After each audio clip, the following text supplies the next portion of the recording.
আজকে আপনারা জানেন একটি রায় হয়েছে এবং সেখানে যে বিডিআর হত্যাকাণ্ড, সেই বিডিআর হত্যাকাণ্ডে ফলাফল হিসেবে তাদেরকে দীর্ঘদিন যাবৎ ফ্যাসিস্ট আমল থেকে তা নির্মমভাবে জেলের ভেতরে আটকে রাখা হয়েছিল এবং তারা ন্যায় বিচারের অভাবে এতদিন ভেতরে ছিলেন। আজকে একটু হলেও যে তাদের মনের প্রশান্তি, সেটির মূল যারা অগ্রনায়ক ২৪-এর গণ অভ্যুত্থানে যারা তাদের আত্মবলিদানের মাধ্যমে এই নতুন বাংলাদেশের স্বপ্ন আমাদের সামনে দেখিয়েছেন, সে সকল শহীদ এবং আহত ভাই বোনদের স্মরণ করছি। আমরা চাই এই দ্বিতীয় যে প্রজাতন্ত্র, সেই দ্বিতীয় প্রজাতন্ত্রের এই বাংলাদেশে, এই নতুন বাংলাদেশে বাংলাদেশের যে বিচার ব্যবস্থা সেটি সম্পূর্ণভাবে স্বাধীন থাকুক। ঠিক ঠিক। এইখানে আমাদের পক্ষ থেকে ছাত্রদের এবং ক্ষতিগ্রস্ত বিডিআরের যত সদস্য এবং তাদের পরিবার প্রত্যেকের পক্ষ থেকে আমাদের একটি প্রশ্ন, আজকে কেন তাদের ছেড়ে দিতে হলো? আপনারা তাদেরকে ৫ আগস্ট পরবর্তী যে কোনো শুনানিতে আপনারা কি ছেড়ে দিতে পারতেন না? আপনারা এত টালবাহানা কেন করলেন? আমরা বলতে চাই, শুধু আজকে যারা মুক্তি পেয়েছেন তারাই নয়, এখনো যারা জেলবন্দি আছেন তাদের মধ্যে আরো অসংখ্য সদস্য যারা আছেন তারা মুক্তি পাওয়ার অধিকার রাখেন। কারণ এই পিলখানা হত্যাকাণ্ড এবং এর বিচার পুরোটুকুই ছিল ফ্যাসিস্টের সাজানো একটি নাটক। এ কারণে পুরো এই প্রক্রিয়াকেই আমরা বয়কট করছি।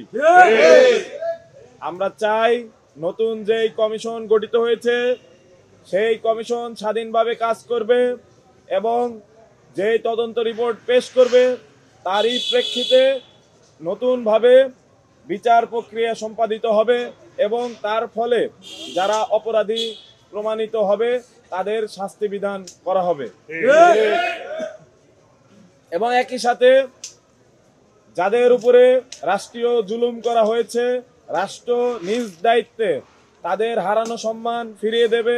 একই সাথে তাদের যে কর্মস্থলের ব্যবস্থা, তাদের যে পূর্বতন চাকুরি, সেখানে তাদের নিয়োগ দিতে হবে। আমি আমার দাবি দাওয়াগুলো বিডিআর সদস্য, ছাত্র সমাজ এবং ক্ষতিগ্রস্ত বিডিআর পরিবারের পক্ষ থেকে দাবি দাওয়াগুলো পাঠ করছি। ১. খুনি হাসিনার ষড়যন্ত্রমূলক মামলার রায় বাতিল করে আগামী ৩০ জানুয়ারির মধ্যে ঢালাওভাবে আটককৃত বিডিআর সদস্যদের সিআরপিসি ৪০১ ধারায় মুক্তি দিতে হবে।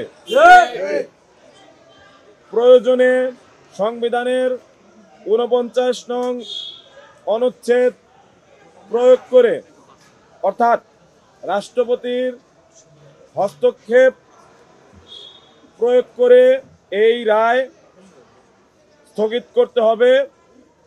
একই সাথে নিরপেক্ষ এবং স্বাধীন তদন্ত শেষে যারা অপরাধী চিহ্নিত হবে তাদের পুনর্বিচার করতে হবে। ২. গঠিত কমিশন স্বাধীন ও নিরপেক্ষভাবে কাজ করার জন্য প্রজ্ঞাপনে উল্লেখিত ব্যতীত শব্দ এবং কার্যপরিধি ২-এর ৫ নং ধারা বাদ দিতে হবে, কেননা তা কমিশনের স্বাধীনতার পরিপন্থী। একই সাথে এই পুরো প্রক্রিয়ায় ঘটনাস্থলে যারা উপস্থিত ছিলেন, অর্থাৎ পিলখানায় যারা সেদিন উপস্থিত ছিলেন এবং ষড়যন্ত্রের শিকার হয়েছেন তথা জেলবন্দি কিন্তু বাইরে আছেন, এমন দেশপ্রেমিক বিডিআর সদস্যদের কমিশনে যুক্ত করতে হবে।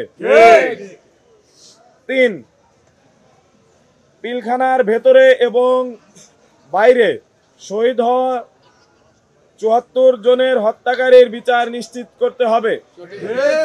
একই সাথে জেলের ভেতর মারা যাওয়া প্রত্যেক বিডিআর সদস্যের মৃত্যুর সঠিক কারণ উন্মোচন করতে হবে।